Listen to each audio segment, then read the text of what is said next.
Hi, my name is Ted Ganschiff from G.A. Today, my partner Kyle and I are going to do a messaging review and insight study, a short one of about 5 to 10 minutes. What we're going to look at is category positioning among four different companies, four different technology companies who are trying to build a new category and are trying to win in that new category. Now, the stuff we're going to find is applicable to emerging categories, decades old categories, but it's particularly interesting in emerging categories where companies are trying to sell the category promise and at the same time differentiate themselves. So in new categories, a category is just a set of solutions to a problem, and those solutions are products and companies. And so their job is to inform us, hey, you have a problem you didn't know about, and we have a solution to it. First, you have to understand the broad solution, which is the category. Then you have to understand the different competitors in that market.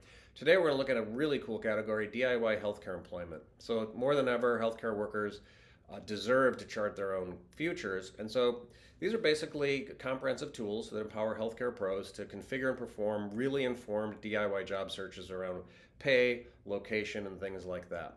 They all have, this is the stuff you kind of need to get into the category, be a provider. It's table stakes.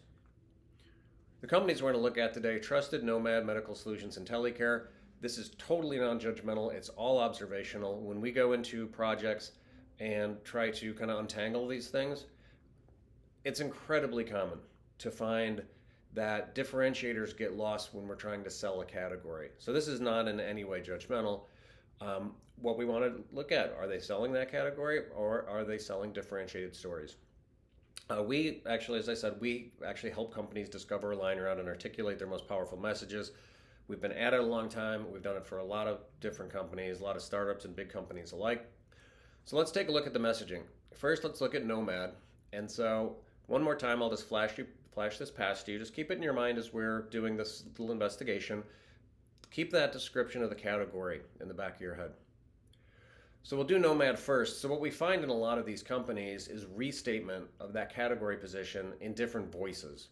And so here we can just kind of dissect this first copy block. The orange copy, all the tools, information, support, hassle-free, is that comprehensive tools and support portion of the category claim. The blue copy, most rewarding, paid well, you'll love, is a DIY healthcare job finder. You get the job that you want, you get paid well, you love it. So we see this a lot of the rewording of a category claim in a non-differentiating way when we dig into these things. So restating the category claim is the first hint you have that there's not differentiation going on. And if one company is doing it, it's interesting as we'll go through this, you'll see a lot of companies are probably doing it. And again, it's a very common human thing to do. When you sell the category, you share every marketing dollar, every resource you put behind this stuff. You're just raising all ships. You're saying the category is great, come one, come all. How you're going to decide which of us to choose, something other than messaging will have to decide, and it's usually price. So here, if we look at on the right, is a very simple positioning grid. You always want to be behind to the right on a positioning grid because you've discovered the most important factors, and you want to shove your competitors low to the left. So here we have DIY healthcare job finder, comprehensive tools and support. That would just be a category positioning just to get in. Right now, when you look here, the jobs you want, the pay you deserve, find your dream job. It's hassle and haggle free. We'll handle the rest. They're high and to the right now, but what they're high and to the right in, as we move through these, we'll see they're high and to the right in category promises, right? And what we want to see at the end is everybody high and to the right in the same things. So, with the exception of award winning, this is a very nice visual statement of what the category does. You do have to sell the category. It is an absolute necessity to sell the category. It is an absolute co-necessity to sell the differentiation of your solution, your product, your belief system, your special sauce above and beyond what the category does. Because if you just are sitting up there in those category descriptions, you're largely defenseless rather. As we go to the next copy block, we run into features. And so features, in absence of other positionings, tend to take center stage. They're things that we are proud of. We built them. They're exciting to us. If we aren't looking over the competitive landscape and seeing if everybody else is highlighting the same features, they can feel differentiating. Typically, they're not. And typically, it's very hard, unless they're IP protected or in some other way protected, that they can't be replicated by the competition, in which they're just waiting to become normal. So we've seen this a million times. So let's say, for instance, Nomad thinks, oh, look, we have feature A. Let's resource that like crazy and sell around that. So we'll do that and we will push it. And then about 6 months later, everybody's up there. And so now we've got to find some other interesting thing that we can build or do. Hopefully, it's defensible and we can sit on it. Let's look at trusted now again, just observing, not judging. This is a really powerful visual articulation of the category claim. Helping nurses build the lives they want has lurking just beneath it kind of this comprehensive tools empowering them to configure and perform. But it's a very nice articulation, obviously.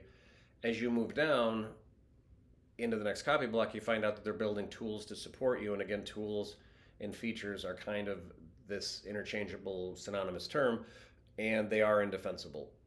As we look through this, jobs, salary explorers, credentials, these are things I think we're going to see across most of these competitors. Community may be an interesting one. And so if you can solve the category riddle for the customer and solve it with a unique flavor of your own, again, a secret sauce of your own that nobody else can get to, perhaps community is that thing here. Maybe that's something that really connects these people in a way that the other solutions can't, because they feel like they're energized by it, they're inspired by connecting with peers, they're getting better information because they're talking to peers. And if you're the first community, can you be the fastest growing? And is that defensible? That's worth looking at. And that's the kind of stuff that can be interwoven with commodity category claims. Here again, this is not what the site looks like. We just cut the headlines out, so they did not do that. I want to make that clear. But this collection of features is clustered around the theme of how trusted is different. And, again, personalized job matches aren't really how they're different yet. Honest conversations, again, it's interesting when you do this because it's very much needle in a haystack stuff, right? And it's how much needle do you put into your messaging and how much haystack do you put in. So honest conversations may be one of the areas we go to and we poke and see, is there something there? Recently, I'm going to shift gears, but this is very interesting. Recently, I worked for a cosmetics company, and I had the good fortune to get to spend some time with a campaign that was very large. I'm going to show it because we've all seen it probably, and consumer campaigns are like that. If you're a B2B vertical and you're arcane and you're like, all this big brand stuff isn't for me, it is for you. The thinking is for you, because humans are humans, B2B or B2C. In arcane B2B, you can think at 100,000 feet and do amazing things in the same way a consumer company can think at 100,000 feet. But the guarantee is if you think at a feature set level and a category promise level, whether it's arcane B2B or consumer, you will be undifferentiated and you will sell on price. So here, this is Dove. Everybody's probably familiar with this. But what's interesting about this is you take a soap company, a bar of soap, and you put onto it the positioning attributes of authenticity and self-esteem. Now, those are things that drive creation of features, but they're not defenseless features themselves, right? With those two attributes, you've now pushed your competitors low on the left. This is the easier part. You have to get this construct set up. But then there's a reason to talk about the brand. That's really interesting. They're talking about women's self-esteem, right? There's a reason that Dove is constantly innovating their products because they care about this thing deeply. And so it's not what the feature is, it's where the feature was derived from in the spirit of that company, right? There's a higher purpose there. And so in Trusted, we did see a position that started to transcend features, but then went pretty quickly back to them. When you do articulations around a positioning that transcends features, you can do things like this. So here, the Dove Self-Esteem project, remember this is a soap company, intends to by 2030 help 250 million girls help build their positive body image. They've done more than 60 million so far. And so you can really outconnect and outperform the competition with a positioning like this. You can also surface things people actually care about, because as sad as it is to say, your market probably doesn't care that much about your features. They do a little. This they care about a lot. And this again is a way of thinking. When we run our summits, when we run our workshops, we try to keep everybody at this 100,000 feet level during the appropriate points in the exercises, because there's beautiful stuff that comes out of this. So here, the Self-Esteem Project Study is a large research project that put together and found 4% of women globally would describe themselves as beautiful. That's something we all will and should talk about. They can do articulations like partnerships with Getty to create a huge stock photo library of women and non-binary individuals and just break all the stereotypes. So here we see a positioning. Nobody's going to be able to get up there high and to the right with them. They're going to have to figure something else because these guys already win in this, and the numbers show it as well. Sales for Dove jumped from 2.5 to 4 billion in the first 10 years, became the #1 brand. So let's look at IntelliCare. Again, it's nicely copywritten. Find a better nurse-life balance. It does seem a little bit like a really powerfully written restructuring of the claim that the category is making. So let's take a look a little deeper. Then we get into features, right? And so find the shifts to fit your life, work as often as you want. So those are the things that the category promises. And again, when you do that and every company's participating in that, it's anyone's guess who the prospect will choose to partner up with to become a customer of. And it's going to be something other than messaging that'll decide. Now here, again, you do find things. So like if IntelliCare is really serving up 25% higher on average earnings, well then let's investigate that. Let's see if that's defensible. And if it is, let's sell the category claim and weave in this thing that there's a big plus sign at the end of our name, because what we do is what the category does, plus now we're going to reposition everybody else who's paying you too little. So we finish again with a restatement of the things the category allows you to do. And again, this is non-judgmental. This is what happens. And it's just an interesting exercise to help us all think in our own companies and our own products. How would I, if I do this exercise on my competitors and I find these things, what's my next step? Last one, medical solutions. Now this is a really interesting articulation too, and you can feel a little bit more of like that Dove campaign thinking. Let's take care of your career. There's a collaborative symbiotic thing going on there. There's a quote there. There's a human touch in orange, right? And so it's got a very connective feel to it. And when you contextualize similar features inside a personality that's different, that can be interesting. Can it be defensible? Depends how you execute it. But let's push on and see what happens next. Now, when we move on a little bit, we see, oh, it's a configuration. I want to get this. I'm specialized in this. I want to live and work in this. There is some copy down here about some of their partnerships and so forth.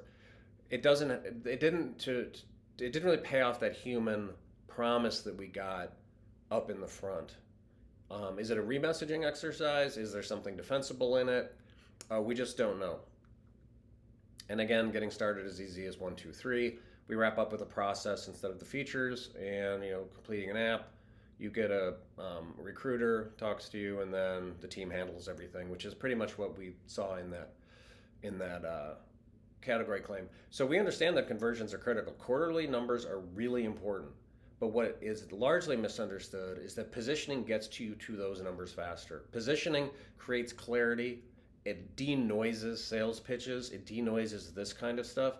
When you take the time, and it's not much time, when you take the time to say, how can we message in a way that has already made the difficult decisions for our prospects around what's important, and we put a period at the end of our sentences and let them react.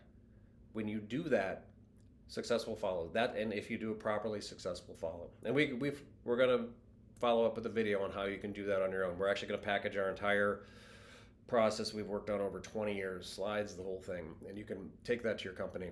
So wrapping up, we find out that we do have what amounts to a category positioning grid. We haven't found anything that unique that's been executed in a way that would indicate to us that there's different positionings happening. So largely what happens, instead of 4 dots, you get 4 dots that look like one because they're on top of each other. And they do what the category claims it'll do, but now I don't have any information on why I should make a decision one way or the other. And so at that time, usually you go to kind of where you go with insurance, which is either the ads are funny or, I did it on price and so forth. Again, minor attempts to differentiate. When you invest in marketing then for the category, as I said, it's kind of like a co-op slush fund. Everybody's putting money into the same category messaging and raising everybody up as an alternative for the prospects, but nobody's saying, hey, you should choose me for this reason. So that's it. I hope you enjoyed that. We're going to be doing more teardowns and MRIs in the future. We have a process that in the immature category and mature category alike solves this stuff pretty quickly. We've been doing it for years. It's very efficient. It's actually very fun. It's very galvanizing for internal teams to finally come to an understanding of who they are and why they're different, how that's going to live on over the next 18 months, what are the headwinds and tailwinds. It creates a lot of potency, consistency, and people really do buy into it. It's something a lot of organizations don't do because people are busy. Asking the big questions is something you really have to put structure around and give a time and space to. Our process, the one we're going to put out, takes 3 weeks. When we're involved, it takes a little bit longer, but the investment in time and resources is absolutely worth it. So if you're interested in talking more, you just have some comments on this, please drop me a note. I'm at ted@g.a.co, and you can see our website address up there. Thank you very much.